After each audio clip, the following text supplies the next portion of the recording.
Қайырлы күн. Арнама қош келдіңіздер. Бүгін оқу сауаттылығынан өмірді кім үшін, не үшін сүруіміз керек деген сауалға байланысты мәтінді талдаймыз. Алдымен мәтіннің сұрақтарымен танысып шығайық.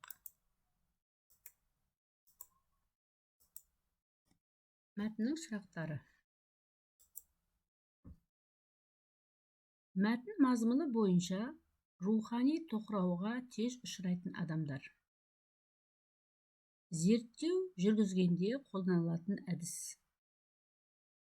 Мәтін мазмұнына сай келетін нақыл. Балалық шақта қалып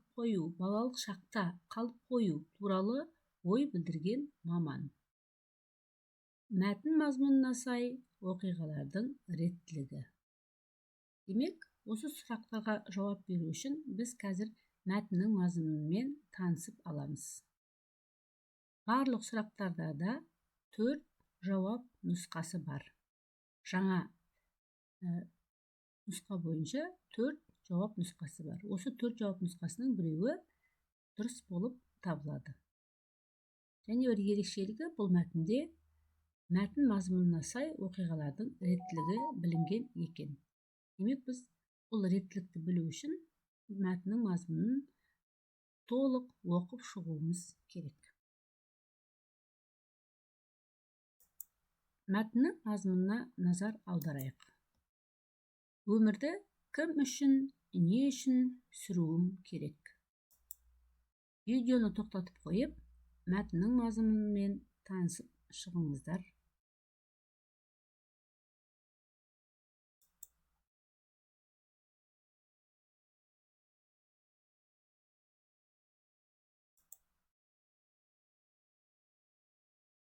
Мәтіннің мазмұнымен танысып болсаңыздар, енді сұрақтарды, мәтінді талдайық. Бірінші сұрақ. Мәтін мазмұны бойынша сұраққа жауап береміз. Мәтін мазмұны бойынша рухани тоқырауға тез ұшырайтын адамдар. Алдымен назар салсақ, біз мәтіннің мазмұнын жаңа толық оқып шықсаңыздар, бұл мәтіннің мазмұнында айтылған. Инфантилизм бұл психологиялық кемдікті білдіретін термин. Қазіргі уақытта 30-дан асқан ер жігіттердің қызық қуалап, саябақта уақыт өткізіп жүргені кездесіп жатады. Психологтер бұны адамның жан дүниесінде кемшілік бар болуымен түсіндіреді. Бұл психологиялық кемдікті инфантилизм деп атайды. Бұл балалық шақта қалып қою деген мағынаны білдіреді екен. Сондай-ақ орта жастан асып, құмардың қызығы сарқыла бастағанда ер азамат өмірінің тұйыққа тіреліп, рухани тоқырағанын анық сезе бастайды. Демек, сондай-ақ өмірдің бұлжытпай заңы бойынша тұрмыстық деңгейдегі жетістікті өмірлік мақсат етіп қойғандар рухани тоқырауға тез ұшырайды. Демек, тұрмыстық деңгейдегі жетістікті өмірлік мақсат етіп қойғандар. Осы адамдар рухани тоқырауға тез ұшырайды екен. Демек, мәтіннің мазмұны бойынша біз таптық жауабын. Рухани тоқырауға тез ұшырайтын адамдар бұл, яғни тұрмыстық деңгейдегі жетістікті басты мақсат еткендер екен. Тұрмыстық деңгейдегі жетістікті өмірлік мақсат етіп қойғандар рухани тоқырауға тез ұшырайды. Келесі сұрақ. Зерттеу жүргізгенде қолданылатын әдіс. Бұл мәтіннің мына бөлімде айтылған. Адамның рақаттанып өмір сүруіне кедергі өмірді не үшін, кім үшін сүруім керек деген сұрақтарға жауаптың табылмауы, дейді ғалымдар.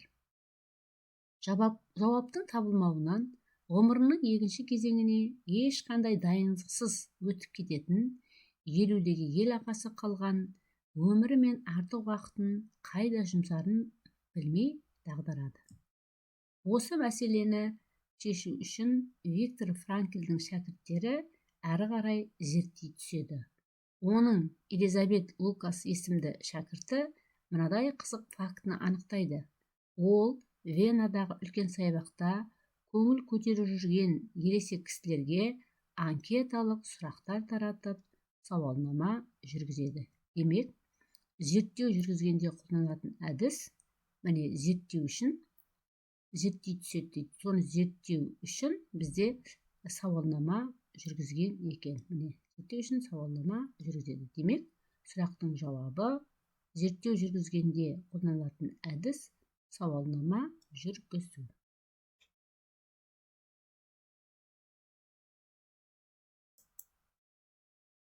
Мәтін мазмұнына сай келетін нақыл сөз.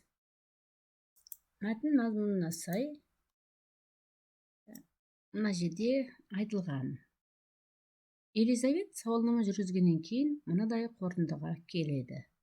Паркте қызық іздеп баратын ересек кісілердің көңіл күйлерін торығу сезімі торлап алған.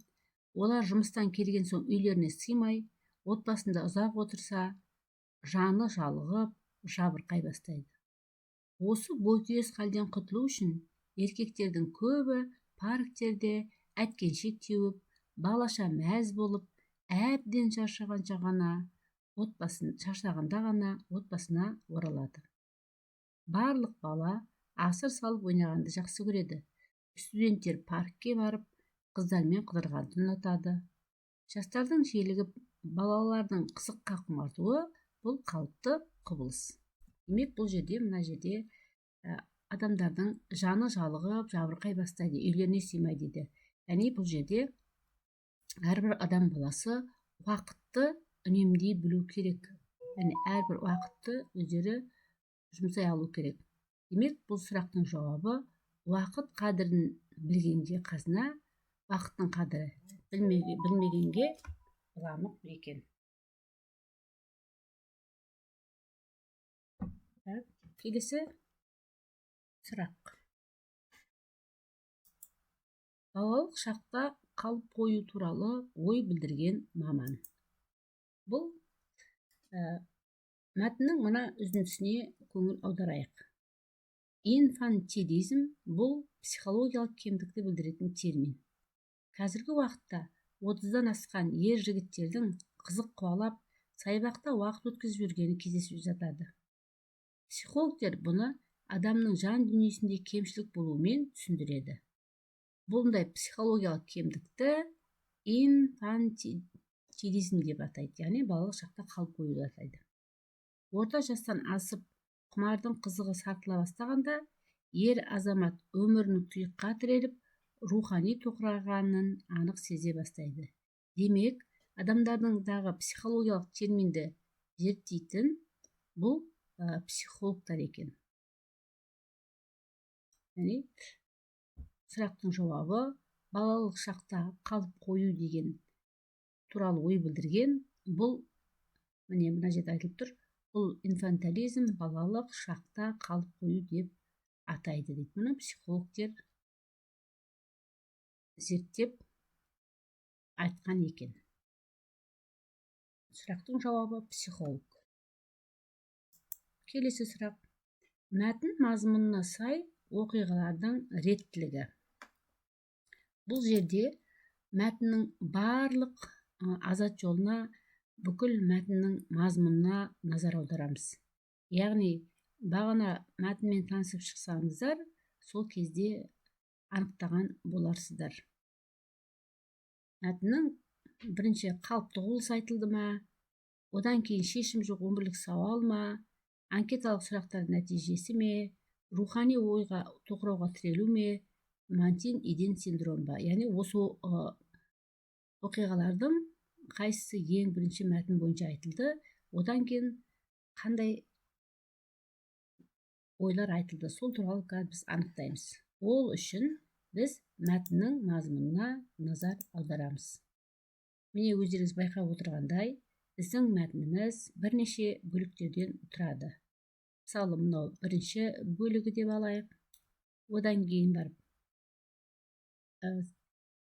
кейін мына жерде екінші бөлік деп алайық. Одан кейін мына жерде үшінші азат жол деп алсақ, қазір мәтіннің мазмұнына тоқталамыз. Бірақ әрбір азат жолда жалпы мына жерде қарап отырсақ, 5 пікір, 5 ой айтылған екен. Енді жеке-жеке анықтап тоқталып көрейік. Бірінші қарап отырсақ, бұл мәтінде адамның рақаттанып өмір сүруі туралы, яғни адам уақытын қайда жұмсарын білмейді туралы айтылған екен.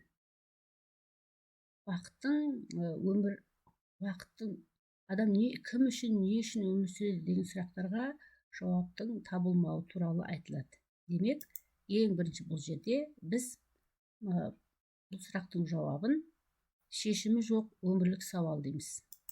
Яғни мына жерде айтып тұр. Өмірді не үшін, кім үшін сүруім керек деген сұрақ.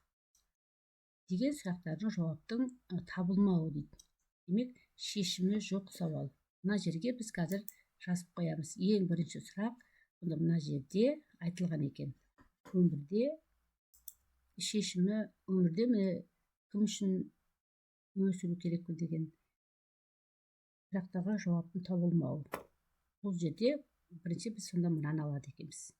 Бұл сонда шешімі жоқ өмірлік сауал деген бір болады. Бірінші тұру керек оқиға бойынша. Келесі. Енді келесі бөлікке назар аударайық. Келесі бөлікте осы сұраққа жауап табу үшін Виктор Франклдің шәкірттері зерттеу жасайды. Яғни Элизабет Лукас есімді шәкірті қызық бір фактіні анықтайды дейді. Ол осындай анықтау үшін ол анкеталық сұрақтар таратып сауалнама жүргізеді екен. Демек, екінші мәтінде сауалнама жүргізу туралы айтылған. Міне. Одан кейін сауалнама нәтижесінде мынадай қорытындыға келді дейді. Элизабет мынадай қорытындыға келді. Мынадай қорытындыға келді деп айтылған екен. Екінші сұрақтың сондай жауабы. Мына жерде біз анықтаймыз. Бұл жерде Элизабеттің қорытындыға келген түрі айтылған. Демек, анкеталық сұрақтардың нәтижесі екен. Демек, екінші. Енді үшінші не туралы айтылған екен? Үшінші былай деп айтады. Студенттер паркке барып, қыздармен қыдырғанды ұнатады. Жастардың желігіп, қызыққа құмартуы бұл қалыпты құбылыс дейді. Демек, мына жерде мына қалыпты құбылыс деген бізде үшінші айтылады екен. Біз бұның тұсына 3 деп қоямыз. Үшінші айтылады. Үшінші сұрақта демек қалыпты құбылыс туралы айтылған екен. Мәтіннің мазмұнынша оқиғаның реттілігі бұл жерде анкеталық сұрақтың нәтижесінен кейін балалардың асыр салып ойнайтындығы, студенттердің паркке баратындығы, жастардың желігі балалар қызыққа құмартуы бұл қалыпты құбылыс екен. Демек, бұл мәтінде үшінші оқиғаның реттілігін білдіреді. Енді келесі мәтінге ары қарай назар аударайық. Мәтінге назар аударсақ, бұл жерде жаңа айттық, қалыпты құбылыс дедік. Енді келесі абзацында, азат жолында былай дейді. Қазіргі уақытта 30-дан асқан ер жігіттер қызық қуалап, сайбақта уақыт өткізіп жүргені ер жігіттердің кездесіп жатады дейді. Психологтер мұны адамның жан дүниесінде кемшілік бар болуымен түсіндіреді. Орта жастан асып, құмардың қызуы сартыла бастаған кезде ер азаматтың өмірінің тұйыққа тіреліп, тұйыққа тіреліп рухани тоқырағанын анық сезе бастайды дейді. Демек, 30-дан асқан жігіттердің рухани тоқырауға ұшырауы туралы айтылған екен. Бұл жерде біз мына жерде бұл 4-ші оқиғаның реттілігіне қоямыз. Мына жерде айтылып тұр.